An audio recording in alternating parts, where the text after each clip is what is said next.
Kekhawatiran saya ialah kes dia lebih kurang sama dengan LCS, Literate Combat Ship. Lebih kurang saya, Datuk Seri. 2017, ya. Akhir tahun 2017, 3 biji kapal OPV ditempah melalui kontrak yang bernilai 738.9 juta. Sepatutnya Tabung Haji Heavy Engineering deliver 3 biji kapal ini berperingkat-peringkat mulai tahun 2020. Bermakna Januari 2020 1, pertengahan 2020 1, hujung 2020 1. Itu kontrak dia. Bermakna mereka ada, kalau daripada 2017, 2018, 2019, 2020, lebih kurang dalam 3 tahun. Sejak itu hingga hari ini kapal itu tidak kelihatan dan ini sangat membimbangkan. Dia bukan pakar dalam shipbuilding.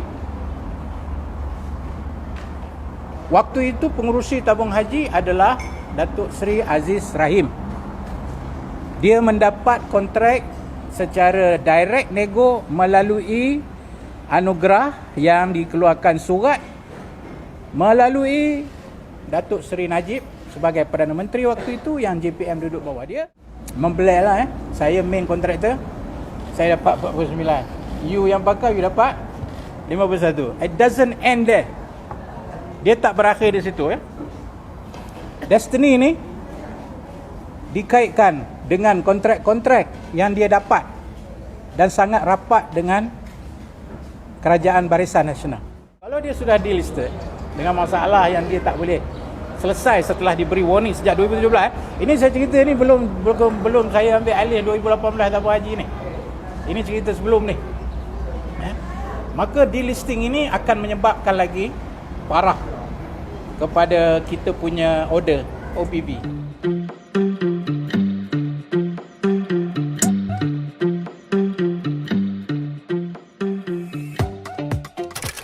2017, ya. Akhir tahun 2017, 3 biji kapal OPV ditempah melalui kontrak yang bernilai 738.9 juta.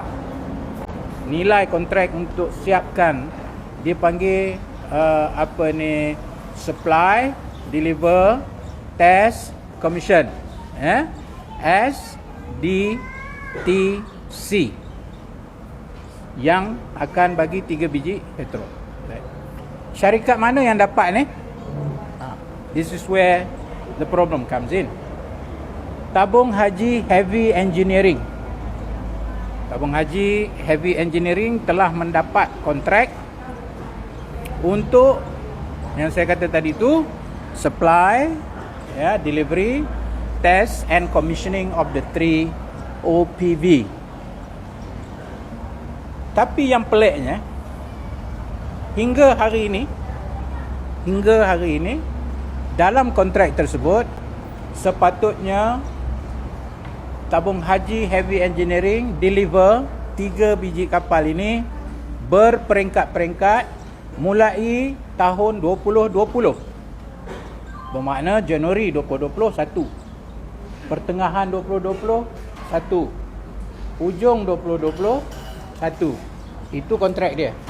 Bermakna mereka ada, kalau daripada 2017, 2018, 2019, 2020, lebih kurang dalam 3 tahun untuk mereka deliver kapal yang sangat-sangat diperlukan ni.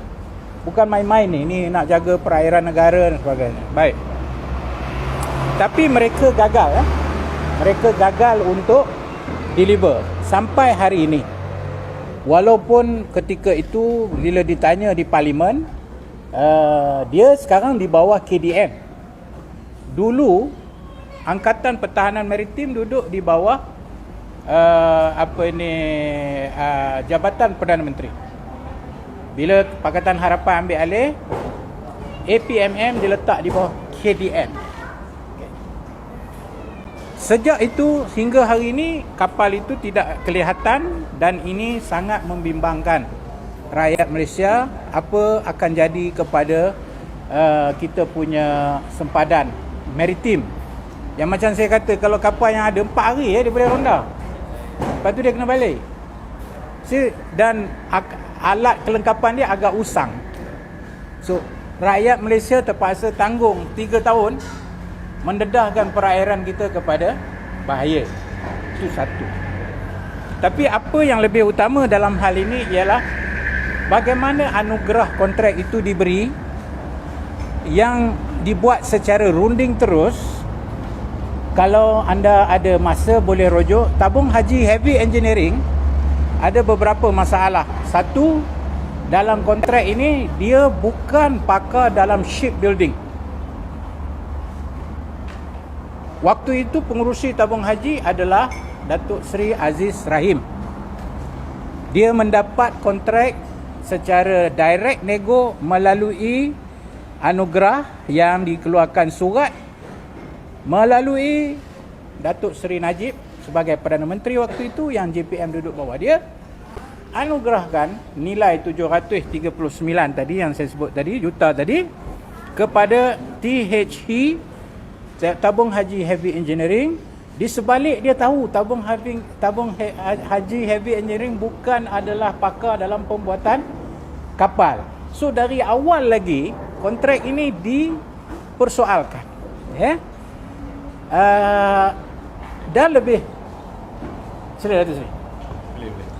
Dan lebih buruk daripada itu, saya nak maklumkan bahawa kenyataan bahawa tabung haji heavy engineering tahun 2017 yang mendapat kontrak itu, dalam surat itu Perdana Menteri dari JPM kata, surat itu kata you kena JV dengan satu syarikat lain. Maknanya dia tahu dah THE ni tak ada kepakaran. Syarat kontrak dia bagi tu, you kena buat JV dengan satu syarikat yang lain. So itu sendiri very confusing. I mean, saya kalau dapat kontrak, mestilah saya bagi kat pakar. Lepas tu ikut saya lah, saya nak JV dengan siapa. Saya yang ada kepakaran. Yang ni terbalik. Dia tahu dah kawan ni tak ada kepakaran. Oleh kerana nak bagi juga, dia pula bagi syarat. Kalau kamu nak buat, kamu kena buat dengan satu lagi syarikat. Baik. This is where the problem comes.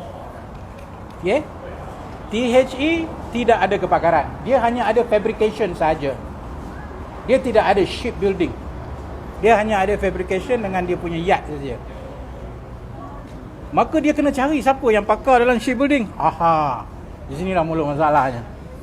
Maka berlakulah JV antara tabung haji heavy industry yang memiliki 49% dan satu syarikat Destiny Sendirian Berhad yang memiliki 51% daripada JV ini. Membelailah saya main kontraktor, saya dapat 49. You yang pakar, you dapat 51. It doesn't end there. Dia tak berakhir di situ ya. Destiny ini dikaitkan dengan kontrak-kontrak yang dia dapat dan sangat rapat dengan Kerajaan Barisan Nasional. Banyak kontrak yang dia dapat yang kita akan dedahkan nanti. Baik, dan siapa memiliki Destiny ini pun akan didedahkan yang ada kaitan dengan orang yang ada kepentingan di dalam OPV ini. Saya tak akan dedahkan nama dia hari ini. Saya akan tunggu minggu depan untuk mereka respon dulu daripada kenyataan saya ini. Kerana ya, Destiny Berhad tahun sudah 2021 telah pun meninggalkan projek ini. Walaupun dia pakar di bahagian ship building, kenapa dia tinggal abandon projek ini? Dia serahkan balik, THE beli semua saham yang 49% JV itu, dan sekarang 100% di bawah Tabung Haji Heavy Engineering. Kemarin 5 September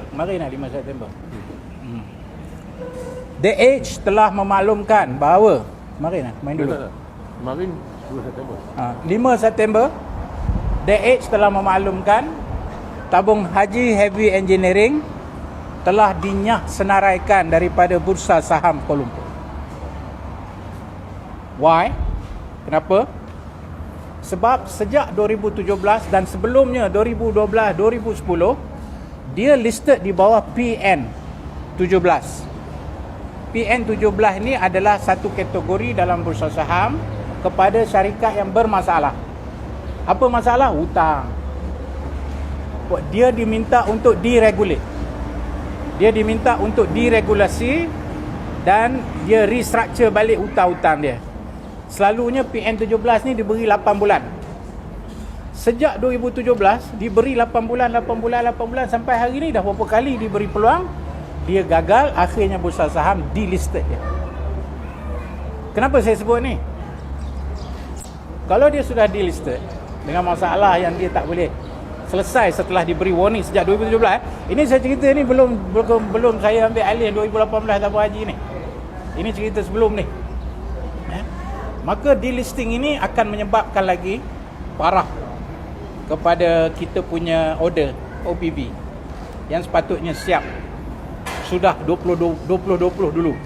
Dengan berlakunya sekarang delisting, ini akan bagi banyak sentimen kepada pasaran dan juga keupayaan serta kita kata, walaupun dalam delisting itu saya nak jelaskan, dia tidak menghalang dia tidak menghalang THHE ni untuk meneruskan apa projek yang ada. Cuma di peringkat bursa saham dia tidak dilistkan, dan ini sangat buruk bagi image.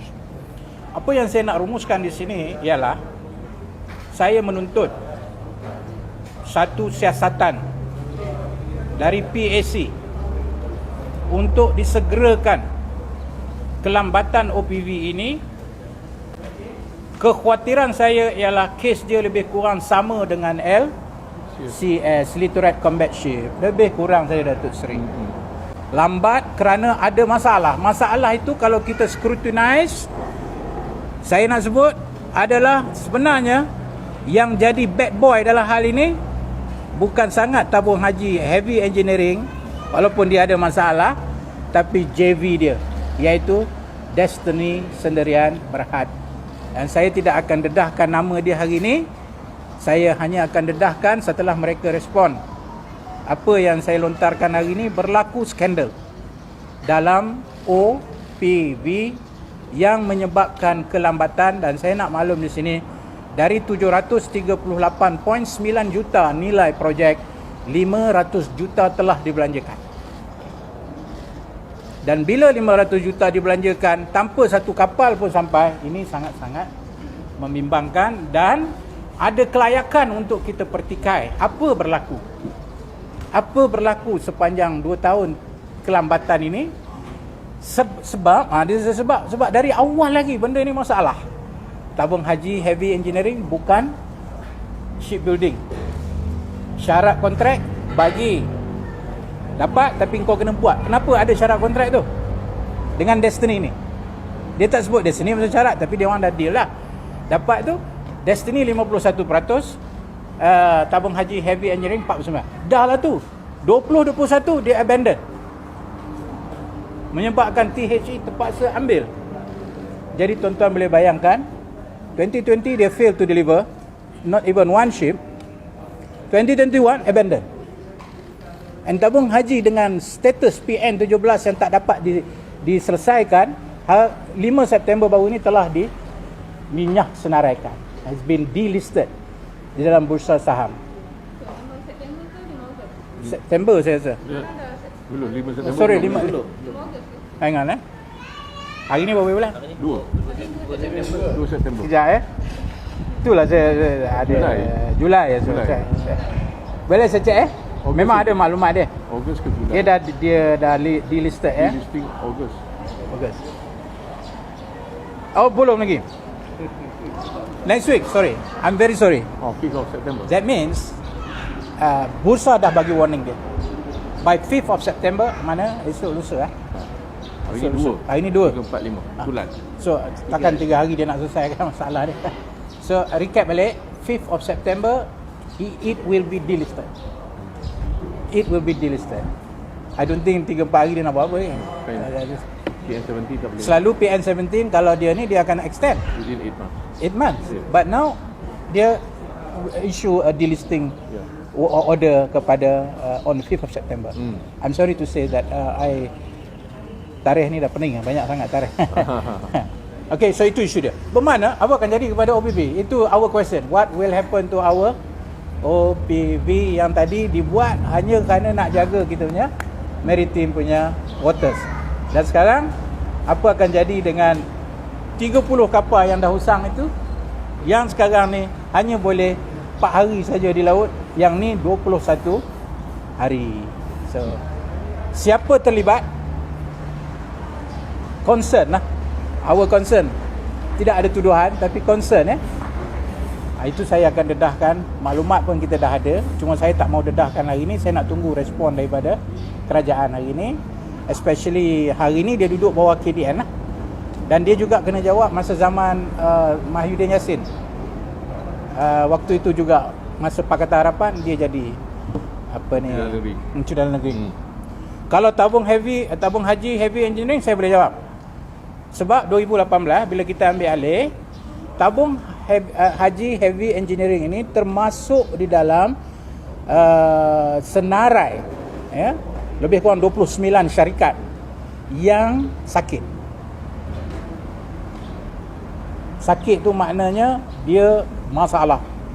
Hutang 550 juta. Lepas tu dia making loss. Oleh kerana kita nak selamatkan tabung haji, kita tak mampu nak simpan dia. Tabung haji ada 30% stake.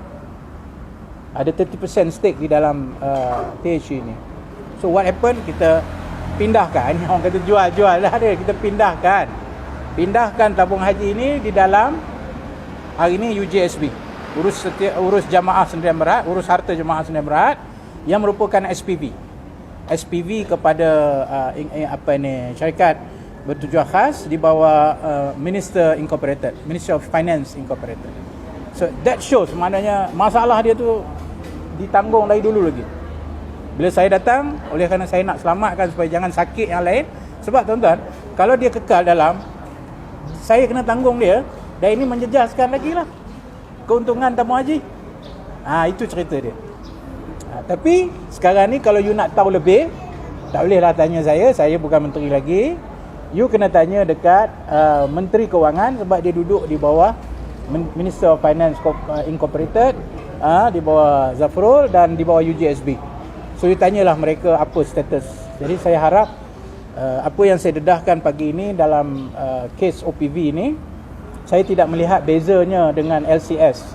Cuma LCS ni 6 bilion, 9.3 bilion, asal 6 bilion. Yang ni 738 juta.